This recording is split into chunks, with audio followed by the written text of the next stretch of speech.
नमस्कार। स्वागत है आपका इंडिया गेट टीवी पर। मैं हूं अजय सेतिया।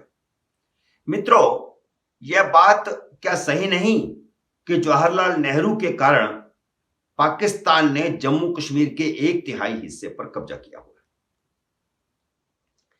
क्या यह सही नहीं कि उन्हीं के कारण कश्मीर की समस्या खड़ी हुई, जो हमेशा के लिए भारत पाकिस्तान में नफरत के बीज बो गई? और क्या यह बात भी सही नहीं है कि नेहरू की नासमझी के कारण ही चीन ने भारत पर हमला करके हमारी 43,000 वर्ग किलोमीटर जमीन पर कब्जा किया हुआ है? और भी नेहरू की अनगिनत गलतियां हैं जिन्हें आज भी देश भुगत रहा है। लेकिन यह बात भी तो सही है कि आजादी की लड़ाई में उनकी भी भूमिका थी, तभी तो वह देश के पहले प्रधानमंत्री बने थे। तो क्या यह उचित है कि देश जब आजादी का अमृत महोत्सव मना रहा है तो आजादी की लड़ाई में उनकी भूमिका को नकार दिया जाए? क्या यह आजादी के इतिहास की सही तस्वीर होगी? क्या यह आजादी के इतिहास के साथ न्याय होगा? नहीं, कतई नहीं। लेकिन भारतीय इतिहास अनुसंधान परिषद यानी आईसीएचआर ने आजादी के अमृत महोत्सव के जश्न के लिए जारी पहले पोस्टर में पूर्व प्रधानमंत्री जवाहरलाल नेहरू की तस्वीर को शामिल नहीं किया। आप देखें अमृत महोत्सव का वह पहला पोस्टर जो आईसीएचआर ने जारी किया है।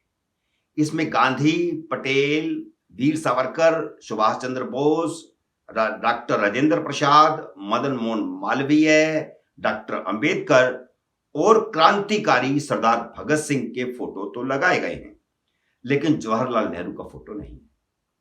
यह सच है कि कांग्रेस ने वीर सावरकर की भूमिका को नकारा और वीर सावरकर की आजादी की लड़ाई में भूमिका को नकारती रही।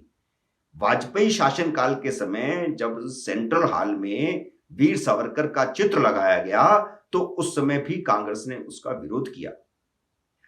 अंडमान निकोबार में जहां वह जेल में रहे थे वीर सावरकर, वहां लाल कृष्ण आडवाणी ने जाकर के वीर सावरकर की प्रतिमा का अनावरण किया था, जिसे जाकर के कांग्रेस ने बाद में तोड़ा।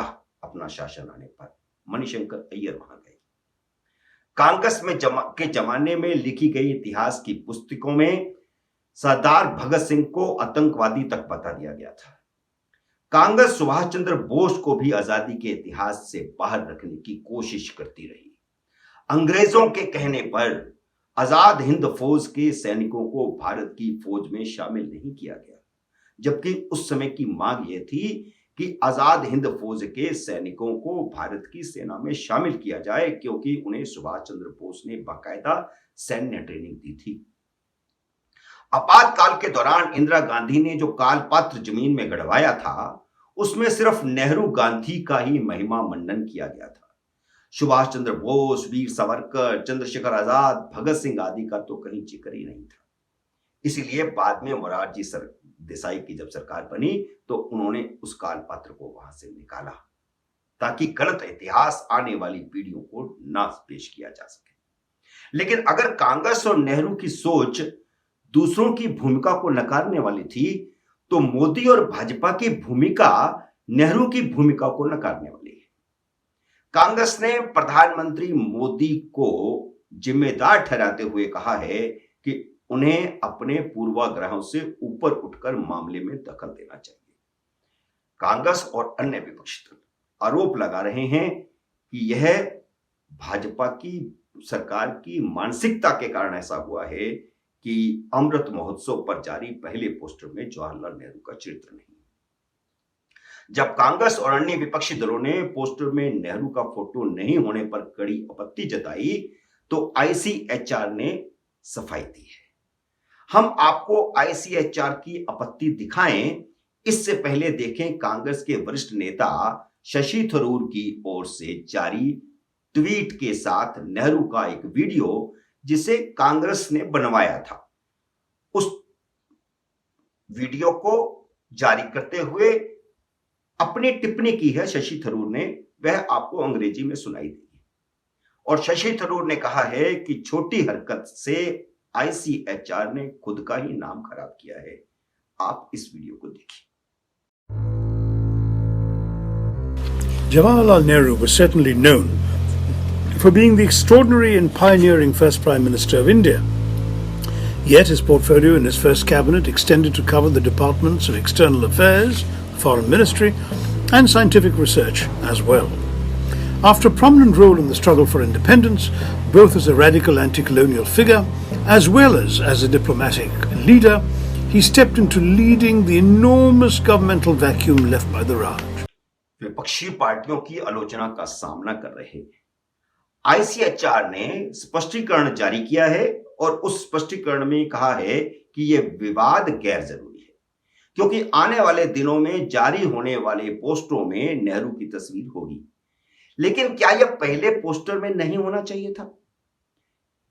मजेदार बात यह है कि आईसीएचआर के पूर्व अध्यक्ष अरविंद जामखेड़कर, जो मार्च में रिटायर हो गए थे, लेकिन अभी तक ना तो किसी और को नियुक्त किया गया है, ना ही उनकी जो अवधि है उसको बढ़ाया गया है या उन्हें रीअपॉइंटमेंट किया गया है। उन्होंने कहा है कि परिषद की ओर से नेहरू का उल्लेख नहीं किया जाना एक लापरवाही है, किसी विद्वेष या राजनीति से प्रेरित नहीं है। वह कहते हैं, हम स्वतंत्रता संग्राम की बात करते हैं तो कोई भी नेहरू जैसे व्यक्ति को भूल नहीं सकता। एक तरफ यह कहना और एक तरफ मार्च में वह रिटायर होते हैं, तो इसका मतलब यह है कि ये सारी जो तैयारी की जा रही थी, अगर पहला पोस्टर, दूसरा पोस्टर, तीसरा पोस्टर है, जैसा कि आईसीएचआर ने अपने बयान में कहा है, तो फिर पहले ही पोस्टर में उनका नाम क्यों नहीं आया? क्या यह सिर्फ लापरवाही है या जानबूझ के किया गया है? यह एक सवाल देश के सामने खड़ा है।